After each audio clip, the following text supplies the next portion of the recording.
Hello views, welcome to my channel. ఇవాళ నా video వచ్చేసి ఒక ఈవినింగ్ స్నాక్ అన్నమాట. దీని పేరు వచ్చేసి మూంగ్ దాల్ మత్రి. ఇది అంటే నార్త్ ఇండియాలో ఎక్కువ చేస్తారనమాట. ఎప్పుడు పెసరపప్పుతో పప్పుయే కాకుండా ఇలా స్నాక్ కూడా ట్రై చేయండి. నేనైతే 2 hours పెసరపప్పు నానబెట్టుకున్నాను అనమాట. 2 hours నానబెట్టుకున్న తర్వాత అందులో పచ్చిమిర్చి వేసి గ్రైండ్ చేసుకున్నాను.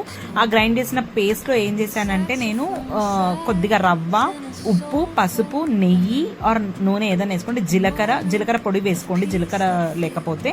ఇంకా ఆ తర్వాత అందులో కొద్దిగా కసూరి మేతి వేసుకొని వీట్ ఫ్లోర్ కూడా వేసుకొని చపాతీ పిండిలా చేసేసుకోండి. ఆ తర్వాత ఈ పేస్ట్ ఏంటంటే ఆయిల్లో కొద్దిగా గోధుమ పిండి వేసుకొని బాగా మిక్స్ చేసేసుకోండి. మిక్స్ చేసుకున్న తర్వాత చపాతీస్ లాగా చేసుకున్న దానిపైన ఆయిల్ మిక్చర్ ఏదైతే ఉందో అది స్ప్రెడ్ చేసి చపాతీలాగా రౌండ్గా చేసేసుకొని రోల్ చేసి చిన్నగా ఇట్లా చేసుకొని కాల్చుకోవాలన్నమాట. ఇది టీ టైం తినడానికి స్నాక్స్ చాలా బాగుంటాయి. ఎప్పుడు రొటీన్ స్నాక్సే కాకుండా పిల్లలకి ఇలా డిఫరెంట్గా చేసి పెట్టండి. కొద్దిగా పసుపు వేస్తే కలర్ ఉంటుంది, కారం ఉండదు కాబట్టి పిల్లలకు కూడా మనం హ్యాపీగా ఇవ్వచ్చు.